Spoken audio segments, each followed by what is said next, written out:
I use ETFs in my model portfolios that I put clients in, and I'm finding there's a little resistance with an older person, like in their mid 60s to mid 70s, because they grew up on mutual funds. So they don't really understand ETFs. And I have had to do some educating on that. And one of the issues that they really get is when you use ETFs in taxable accounts, there's less adverse tax consequences because they don't give off the capital gains. And when this older client understands that, they're totally on board with the ETFs. Younger clients, especially like millennial clients, are completely familiar with ETFs, I find, and it's not an issue.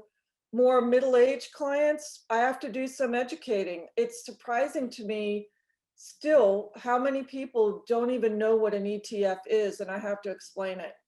And usually I just explain it that it's a basket of stocks like a mutual fund, but they're more liquid, lower fee structure, less taxable consequences, and it seems to go fine then.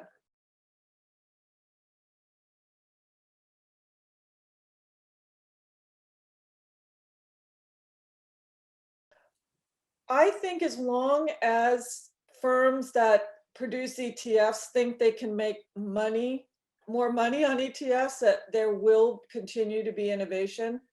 I still think it's a growing space.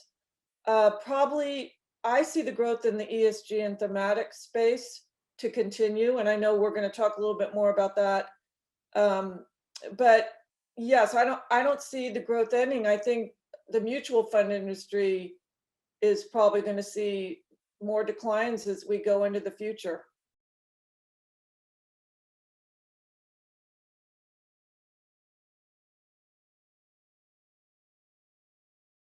For sure, I think ESG is here to stay. Just from my own experience with clients, more and more interested in ESG investing because they want to align investing with their values.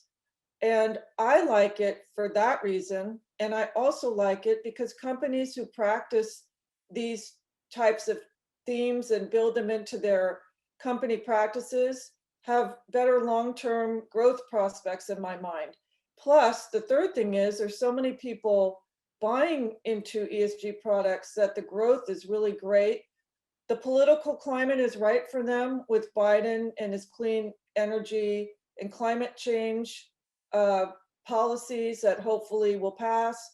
So I think the ESG thing has real legs, and I hope so personally, because I value that kind of investing. And then the thematics, I think it's a fascinating space. Personally, I enjoy looking at and analyzing the different thematics that come out. The issue with them, I think, is they tend to be more volatile and they're more niche-y and therefore, you know, a little more risky for client portfolios. So I don't know if that space will grow as much as the ESG, but I think there is room for it.